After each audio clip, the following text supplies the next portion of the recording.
Scene 1। Rupali की चाल का बढ़ता असर। सुबह का समय है। रूपाली घर में ऐसे घूम रही है जैसे विजेता हो। उसके चेहरे पर चालाक मुस्कान है। वो सोच रही है, अब देखना कैसे मैं सबको अपने हिसाब से नचाती हूं।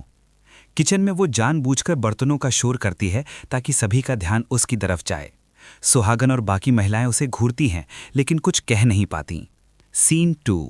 आर्यन की बेचैनी और गुस्सा। आर्यन कमरे में इधर उधर टहलता रहता है। वो अभी भी रूपाली के झूठ और आरोपों से परेशान है। माँ आर्यन से पूछती हैं, बेटा तुम इतने परेशान क्यों हो? आर्यन गुस्से में जवाब देता है, माँ रूपाली कुछ बड़ा खेल खेल रही है और अगर समय रहते हमने कुछ नहीं किया तो हमारा पूरा परिवार मुश्किल में पड़ जाएगा। माँ सोच में पड़ जाती हैं। उन्हें भी अब रूपाली का व्यवहार अजीब लगने लगा है। सीन 3। ऋषभ का दो तरफे फंसना। ऋषभ पर इस समय सबसे ज्यादा दबाव है। एक तरफ परिवार, दूसरी तरफ रूपाली की चालें। रूपाली उसे अकेले में जाकर कहती है, तुम्हें फैसला करना ही होगा, या तो मेरे साथ या सबके खिलाफ। ऋषभ डरता नहीं लेकिन उलझ जाता है। वो सोचता है, अगर उसके खिलाफ जाऊंगा तो ये और बड़ा ड्रामा करेगी और अगर साथ दूंगा तो सब मुझसे नाराज हो जाएंगे। रूपाली इस स्थिति का फायदा उठाती है।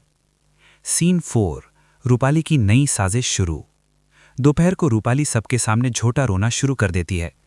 मुझे नहीं पता मैं इस घर में कैसे रहूं, मेरे साथ कोई नहीं है, सब मुझे गलत समझते हैं। ये सुनकर दादी और मौसी भी उलझन में पड़ जाती हैं। घर का माहौल एकदम भारी हो जाता है। लेकिन तभी शालू, घर की सीधी साधी लड़की, कहती है, सच बोलूं रूपाली भाभी, आपके आने के बाद से घर में शांति ही नहीं रही। रूपाली की आंखों में आग जल उठती है। वो घर वालों को पलटकर भड़काने की कोशिश करती है। सीन 5। आर्यन ने पहली बार रूपाली को चुनौती दी।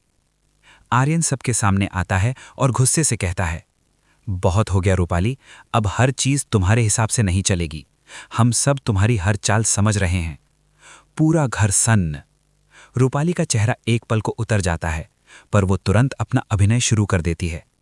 तो अब सब मुझे ही गुनहगार ठहराओगे? बहुत अच्छा, मैंने ही गलती की जो इस घर में कदम रखा। पर इस बार कोई उसकी बातों में नहीं आता। सीन 6। बड़ा खुलासा। शाम को घर में एक बड़ा खुलासा होता है। शालू को रूपाली के कमरे से एक रिकॉर्डर मिलता है जिसमें घर वालों की बातें गुप्त रूप से रिकॉर्ड की जा रही थीं। वो सभी को दिखाती है। रूपाली हिल जाती है। आर्यन कहता है, यह है तुम्हारा सच, घर तोड़ने आई थी, बनाने नहीं। रूपाली पहली बार डरती हुई दिखती है। उसके चेहरे का रंग उड़ जाता है। सीन 7। एपिसोड का क्लाइमैक्स। जब रूपाली हारते हारते दिख रही होती है तभी अचानक वो जोर से चिल्लाती है, तुम सब सोचते हो कि मैं अकेली हूं, अब वो आएगा और सबको दिखा देगा कि असली सच्चाई क्या है। सब हैरान। वो कौन? आर्यन गुस्से से पूछता है। रूपाली की आंखों में शैतानी चमक आती है। वो जिसे तुम सब ने भुला दिया, पर वो लौट आया है। कैमरा एक रहस्यमयी आदमी के पैरों पर कट होता है जो लंबे कोट में घर के दरवाजे पर खड़ा है। एपिसोड यहीं शॉकिंग सस्पेंस के साथ खत्म होता है।